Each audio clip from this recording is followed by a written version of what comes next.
There's some serious, really ugly, authoritarian type 1984 stuff being implemented right now, the Great Reset, this technocracy idea. So we want to be aware of that and let it motivate us, but we don't want it to be our ultimate motivation. Ultimately, I like to encourage people to move out to the country because it's a better way of life. It's how we ought to be living anyway, in my opinion. Connection with Mother Nature, connection with the cycles and the seasons, and having people that have the same values that get your back. All right, welcome to the New Age Human Podcast. As usual, I'm your host, John Astasio. Today, I got a question for you. Are you feeling overwhelmed by the hustle and bustle of the city life? Do you long for a self-reliant lifestyle, but don't know where to start? Well, in this episode, we sit down with John Bush, who's a radical activist, entrepreneur, father of two, that's right, two, to discuss the benefits of leaving the city, as well as his experience building a successful business in the alternative health side. So really cool. We go over overcoming limiting beliefs and negative self-talk, but wait, that's not all. John also gives us a sneak peek into his upcoming Exit and Build Land Summit. Before we begin, join the conversation in our Telegram channel. I'm looking for your feedback, and if you're enjoying the show, please share with a friend because we get the message out there, right? So I appreciate you listening. Get ready to learn some tips on how you can break free from the rat race and build a life of alignment with your values. I think that was good. Let's go. John Bush, welcome to the show. Happy to have you, man. Hey, thanks so much for having me. I'm excited because I've been following you for a while, and you're the founder of Exit and Build, Live Free Academy. You're all about living in your sovereignty and exiting and building on just off, I don't want to say off grid. A lot of times I think you jump into that, right? And I think it's a huge thing to think about as an option. But I think that a lot of people in the audience would appreciate your story. And I know that you're not alone, where you're coming from like, hey, you know what? Like, things aren't going well and we need to make a change and be more independent as people. So if you could share your story of going from activist to having a successful business and really not having to worry about being subject to the government, so to speak, as far as control-wise. Okay, cool. Well, I'm still subject to the government in this way and Sure. that, but the goal is over time, through dedicated actions and strategy, to be less and less subject to government control. And ultimately, while it may take generations for people to be able to live free and self-govern. But yeah, I've been doing activism for 20 years and really started feeling frustrated because even though we were having what seemed like victories with politics and protesting and lobbying local and state government here in Texas, in reality, we were simply slowing the growth of tyranny. We weren't creating real freedom. So I shifted my focus away from the reactionary nature of politics, where you got to convince other people to do the right things, and towards proactive solutions. What can we do now in the present moment in order to experience greater freedom? And then what type of systems and structures and institutions can we construct so as to create greater freedom and lasting freedom? That has to do with growing your own food, being your own boss, raising your children peacefully, getting them to question things, taking control of your health, ultimately moving out of the city and having a homestead so you can grow your own food and become more self-reliant. And so there's a growing number of people that are growing increasingly distraught and disillusioned with government and big mega corporations. And so we're trying to provide an alternative to that, which is basically taking control of your life. Yeah. And I love what you're doing because, just like you said, helping people take control over their lives, and from home gardens to going into crypto and being your own bank. So I remember there was a point in your life where you had to make a decision. And that hit me hard because I have conversations with my friends where you're like, you know what, we're seeing the writing on the wall. Whenever you go on, whether it be whatever news outlet you decide to listen to, it's usually bad news bears. And you have all these corporations just firing, just letting go a lot of people. And I'm thinking of those people that would be in the situation where they're like, you know what, I don't know how stable my position in work is. And I remember you sharing a turning point in your life where you're at home and you're looking at your kids and you're like, something's got to give. Could you share a little bit of insight of what was going through your mind when you just made that decision to go from where you were and you were going for it? You were nonstop. You're like, I'm gonna make some change, and you just made a switch. I know people would appreciate that. Okay, yeah, so, well, I was doing the activist thing and was a broke activist and felt all noble and like glorious for doing God's work, but in reality, it wasn't healthy. And I was able to get by with my ex-wife and I. We would travel around the country and educate people about Bitcoin and about the police state and the surveillance state. But when we had kids, it became a much different story to be broke and to have children, and it was not very pleasant at all. So I've been self-employed since 2009, so I guess that's 13, 14 years or so. And most of that time it was total struggle, being broke, things just not clicking. And even though I was working my butt off and putting in plenty of hours and had what seemed like decent opportunities, it just wasn't happening. And we were having the electricity turned off and falling behind on rent and not having all sorts of food choices for the kiddos.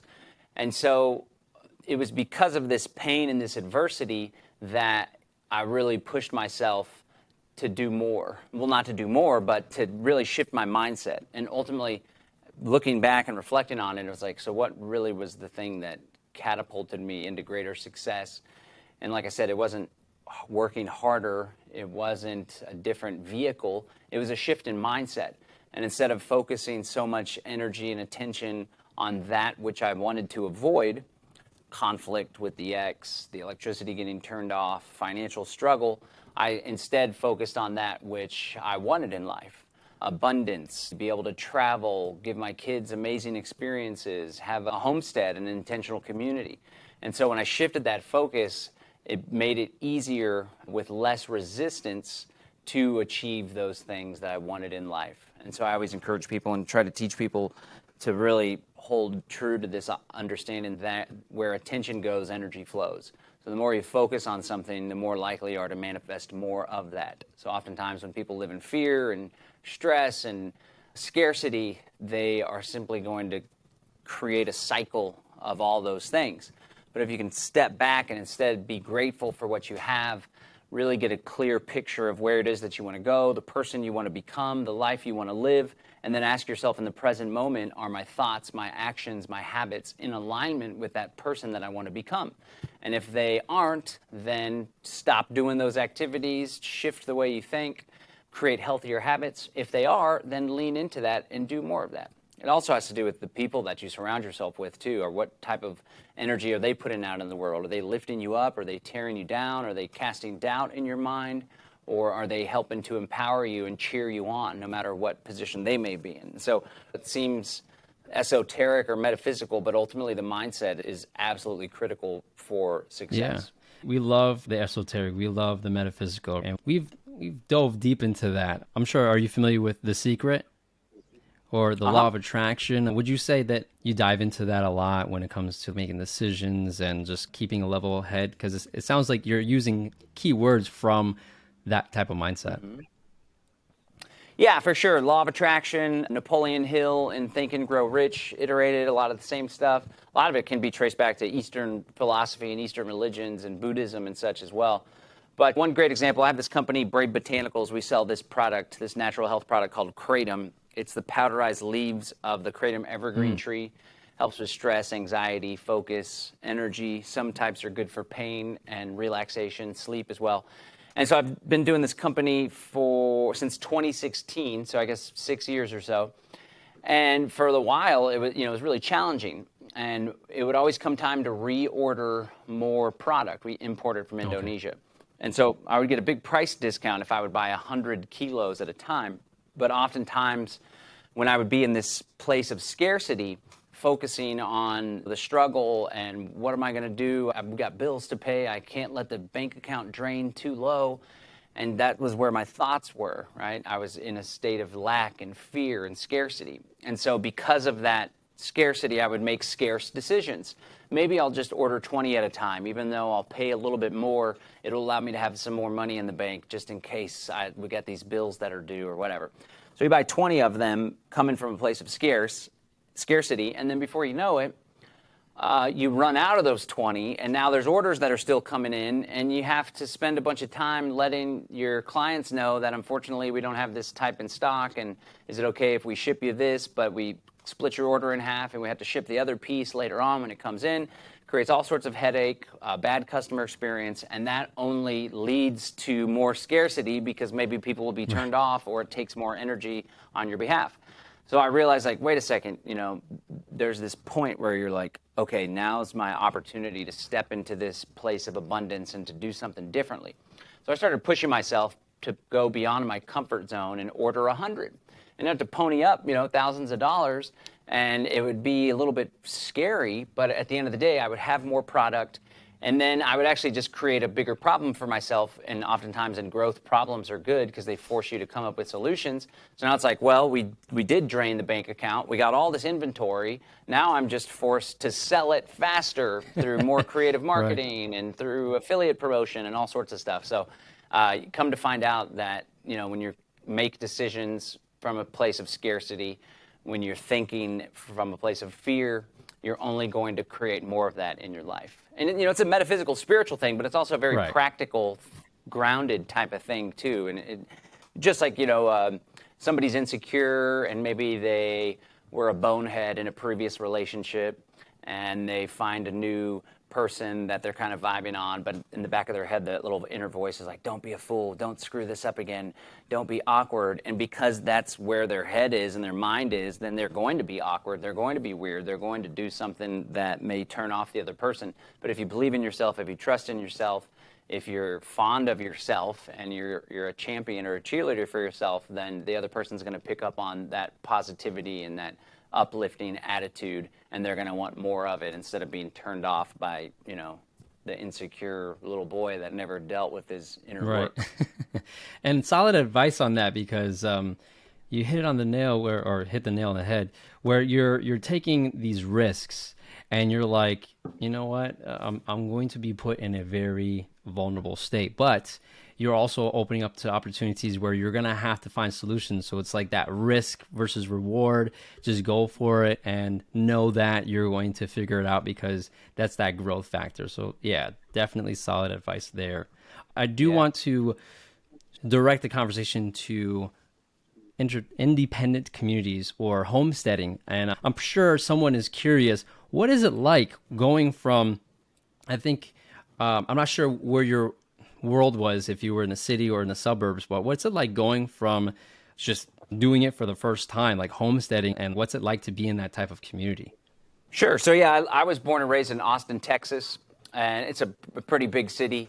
Used to be kind of weird, and had a hippie vibe and a lot of alternative, anti-establishment type folks. But unfortunately, it went very, very authoritarian and just yucky, kind of progressive. And so my wife and I decided that we wanted to, both of us coming from different places, both wanted to live in the country and to have a homestead. And so when we got together, we made some sacrifices. We moved into a 399 square foot tiny home, but we managed to put together a down payment to buy a 10-acre homestead about 40 minutes from the city center of Austin. So we're anchored near a small city that has like 8,000 people in the population, but we're still not very far from a drive to visit my family or to go downtown and into Austin and see the sights.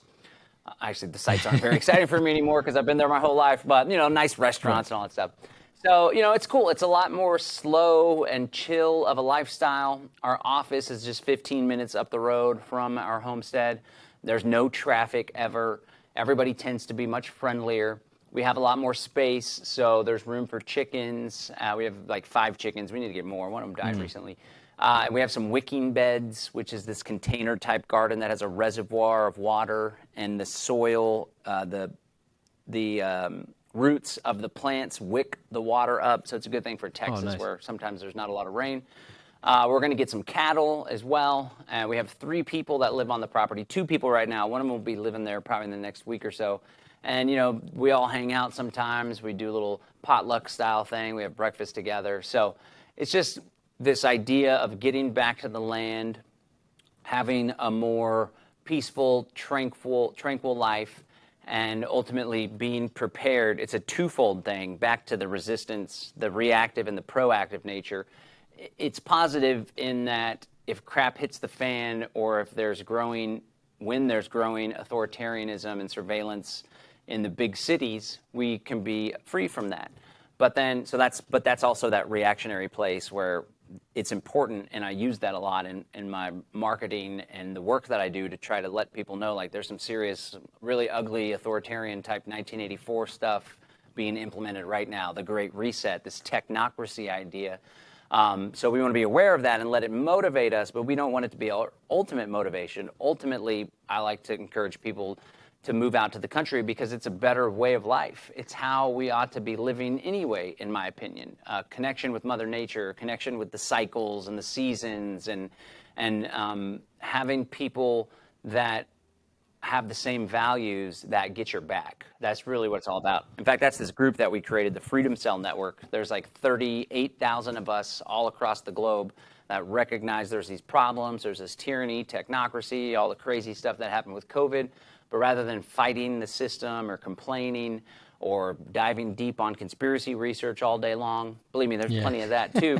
We're like, what are we going to do about it? Well, let's exit those systems and let's build better ones. And I like how you're towards just taking action to go that positive route instead of mostly reactionary and falling into these rabbit holes, just all this negativity. So I do like that. And I am also signed up with the Freedom Cell Network, and I did connect with a couple people. Right. And the state of Connecticut, where I reside, we just started, or they just started up a Freedom Cell about like a month ago. So it's like really fresh, and it's exciting to connect with some people that are looking to do something similar.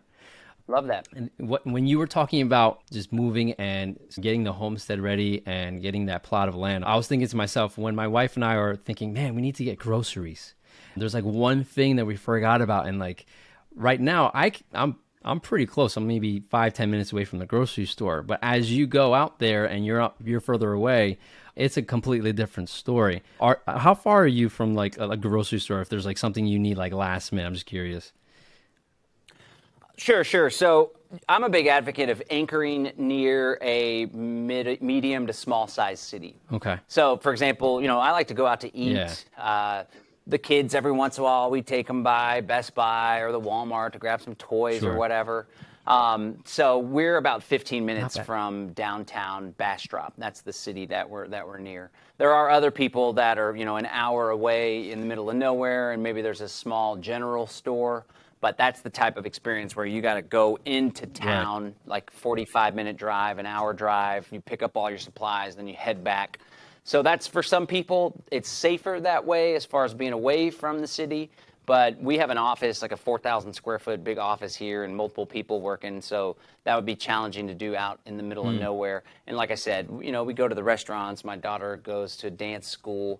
So I like to be anchored to a medium-sized city so you can still have some of the luxuries and conveniences of being in the city, being near a city, but not being in the middle of some crazy rat race, polluted, police everywhere, cameras all over the place. It's kind of like a middle path, basically. Yeah, and you know what I like, and I do appreciate you bringing that up, that it's smart to anchor to a smaller city.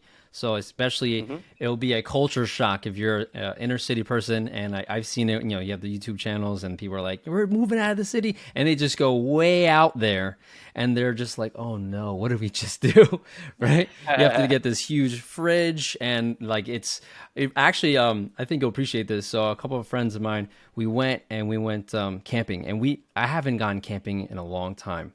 I did Boy Scouts like way back, so in the back of my head, I'm like, I got this. And so we go, and we just kind of like my friend just found a spot, and we set up spot, and we realized that we were not prepared at all. We just have these rinky-dinky tents. We didn't have like a big cover so that we can like store out things outside or eat if it rains, because it rained the entire weekend, and so we wanted a fire because it was a little chilly, and it was raining, and then we're like trying to keep the fire up, and there was trailers nearby, and they felt bad. One person gave us like they let us borrow an axe to like hack some wood. The other person let us borrow like I forgot what you call it, but it's like a small tent top. and it folds in, and we use that. So the cool thing is we were near a community that just saw us just mess everything up. And it's a funny story because we were like, some people just don't want to go camping ever again because of that bad experience. But to that point, it's good to, like you said, if you're going from a place where you don't want that drastic change, especially, be mindful of what type of situation you are, right? With family, with your business, you have a large office, you have a large facility. Put that in mind. And I feel like people would get into that reactionary mind, and they're like, let's just go far, far away, and like myself, I'm used to the city. I'm used to the suburbs that are like 5 minutes away from the city. And so you're used to going out to the restaurants, and you're used to socializing, and all that slows down a lot when you go out there. So that's a good thing to keep in mind. Yeah. I actually had a question on, so I'm sure a lot of people are following the chemical explosions and the fires and the leaks in the lakes and the rivers and the pollution going on across the U.S. And I know that some people were concerned with backyard farming or just farms in general, local farms, and how toxic the soil may be, how toxic the rainwater might be. What are your thoughts on the need of a greenhouse when it does seem like there's an increase in pollution in the air because of just chemical spills and stuff? Yeah, greenhouses are great. I don't know that the entire climate is all corrupted. Obviously, if you live in Flint, Michigan, or the town that had the train derailment and they blew it all up, then that's really a big cause for concern.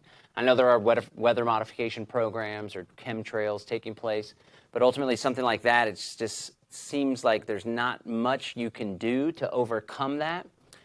And I would always challenge folks, like there's a lot of people that, it's the same thing with cryptocurrency. So they want to get involved with Bitcoin, but rather than take the time to learn something new that may lead them to feel uncomfortable, they like come up with all these excuses about how it can fail and how the government's just going to ban it and what happens if they shut down the internet. But then for folks like that, I'm often like, okay, well, if you're so concerned about all those things, what are you doing instead of Bitcoin? And more often than not, it's just Visa and MasterCard.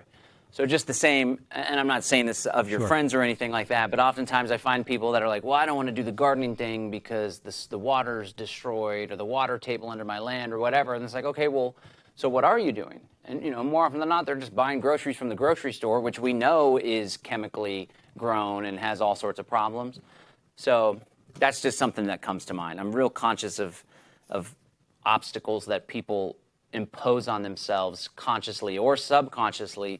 And oftentimes it's people making sense of their lack of action.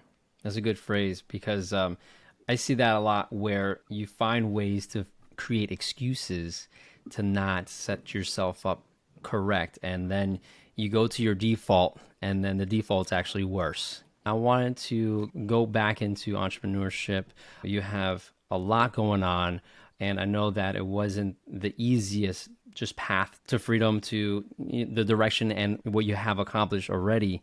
Any advice, any last, I guess, golden nuggets advice for someone who's looking to become an entrepreneur in the space of helping others with solutions that go against the mainstream narrative, alternative health, in a place where you may run into some censorship on the marketing side. You may run into some pushback on your inner circle of friends, and it's going to take some techniques, a certain mentality to get past that. And I know that you've been able to successfully just pave the way for that. So I'm looking to see if you have any tips for anybody. Sure. First, if anybody's interested in the whole homesteading or leaving the city thing, we're doing this big event May 18th through the 22nd called the Exit and Build Land Summit. So it's all about tactics and strategies, but there'll be a big emphasis. Everything we do with Live Free Academy, my company, is focused on pushing people through the discomfort so they can achieve a life in alignment with their values. And like I said, a lot of people always get in their own way. There's all these limiting beliefs at stake. So I want to invite people to check that out. The website's exitandbuildlandsummit.com. You can register to watch the first day and a half for free. But, one thing I would encourage people to do is get real clear when it comes to entrepreneurship. Get real clear on your why it is that you want to be an entrepreneur. And really lean into that. And there's a guy, one of my clients, that said, he said, you know it's your why if it makes you cry. And so I thought that was pretty potent. As soon as he said that, I'm like, wow, I always point to my kids as being my why. I don't want them to ever live in poverty again. I want them to have a life of abundance. I want to show them that hard work can really pay off, And I've cried about that before, about my kids and about the lifestyle I want for them and what I want to avoid. And so, yeah, I would really get clear on your why and your purpose in life, because it's extremely challenging to go it as an entrepreneur, especially if you're trying to grow a big business. Like, we have like 15 or more people that work with us here, either full-time or part-time contract work. And it's a lot of work, and there's a lot of pressure and responsibility, and all these people are counting on this company and on me as the leader of the company for their paychecks and for paying rent and all sorts of stuff. So, there's been many times where I was here late, 9, 10 o'clock, and just like, what the heck am I doing here? I could be at home chilling, watching Netflix or something with my wife.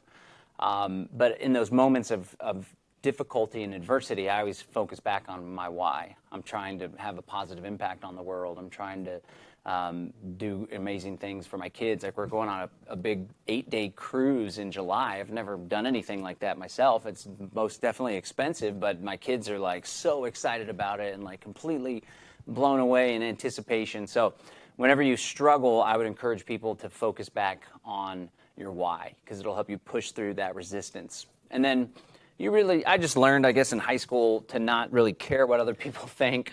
So that's probably one of the most liberating things people can do. And it doesn't cost anything. You don't have to move out of the city. You don't have to invest in Bitcoin or whatever. You just have to become more comfortable in your own skin and just forget about what other people say, because ultimately when people talk smack on you, it says more about them than it does you. And then the other thing, just marketing is everything. Marketing is the most important thing that you do in your business. Somebody can have a superior product, 10 times as good, more put together better, functions better, does what it says to do way better than your product. But if you're able to get your product in front of more people and make a bigger stink about it, then you're going to ultimately win out. And then I would encourage people on the marketing front to really focus on lead magnets, lead generation, through a free report, through a webinar, through a video report, through a free ebook. The idea is to get people to raise their hand and express interest in what it is that you have to offer. In this regard, you're not an unwelcome pest that's like advertising and just poking at people, and they're like, I don't even care what you got to offer, like all the spam calls we get. I'm always like, why don't you guys actually use some solid marketing tools? You actually might be able to get some success here. Instead, you're just annoying people, but you become a welcome guest instead of an annoying pest. So if you have a particular widget or whatever, you put out a report, 5 ways to maximize opportunity with this widget, and then people raise their hand and they're like, I'm interested in what it is that you have to offer. You capture their contact information, name, email address, maybe even shipping address to mail them something if you want to go old school, which is still really effective. And then you follow up with them, get them to trust you, share some value for free, and then you make an offer to them. But the lead generation, lead magnet stuff is really, really fundamental. Good and solid tips, especially you put a lot more emphasis on the marketing side, which is huge. And you'd be surprised, me speaking to the audience, how much, like, say, some people say like almost 80% or something, like something huge to the marketing, right? And then everything else is really to support that. And then you have the value supporting that. So, yeah, solid advice. I know that you mentioned Exit and Build. You have a summit, Exit and Build Summit 3, and I want to give you space to maybe elaborate on anything specific that you will be expressing in that summit that someone would appreciate. Sure. Yeah, so for folks that are looking to become more self-reliant, but also build community, this event is all about exiting the cities, becoming more food self-sufficient, homesteading, but also there's an element of intentional community. Whether you're buying land cooperatively with people or you have a homestead here, it's important that you go meet up with your neighbors and share value with them. And so we're going to have an incredible lineup of speakers. We have Jeff Lawton, who's one of the living legends when it comes to permaculture. He'll be speaking. A guy named Curtis Stone from up in Canada. He's going to talk about what to look for when buying a homestead. Patrick Wood, he's the guy that's an expert on technocracy. Jack Spirko, the Survival Podcast. Michael Reynolds, the Earthship guy, is going to be speaking there in person as well. It's going to be an incredible event. We always have over 400 or so people that show up in person with thousands watching online. And people can sign up for free to watch the first day and a half. It's a 5-day event if you come in person. Day 1 and day 5 are immersive farm tours and workshops here in Central Texas.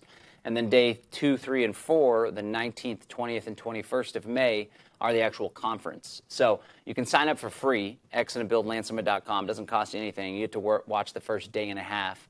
Or you could get a virtual immersion pass. Very affordable. You get to watch all 3 days from Zoom. You can ask questions. You get the replays, all sorts of bonuses. Or better yet, you join us in person. You get some farm-to-table meals, and it's really awesome opportunity to network with people. It's going to be great. I honestly would go for the food and networking. Yeah. And the tours, the farm tours on Thursday and Monday, those farms are going to be providing food for the lunches, which is pretty Nice. cool. Literally farm to table. That's nuts. Well, that's awesome. And so if anybody's close to Central Texas or is interested, definitely go check that out. Lots of amazing people that he just listed, lots of great information to take advantage of. And yeah, of course, if you're just really, really far away, maybe not even in the US, and you want to take a look, obviously he has an online setup, which is crucial for someone like yourself. So John, thank you for coming on. I really appreciate you. Awesome information. You're an awesome dude. You're doing big things. Again, thanks for coming on, man. Thanks for having me.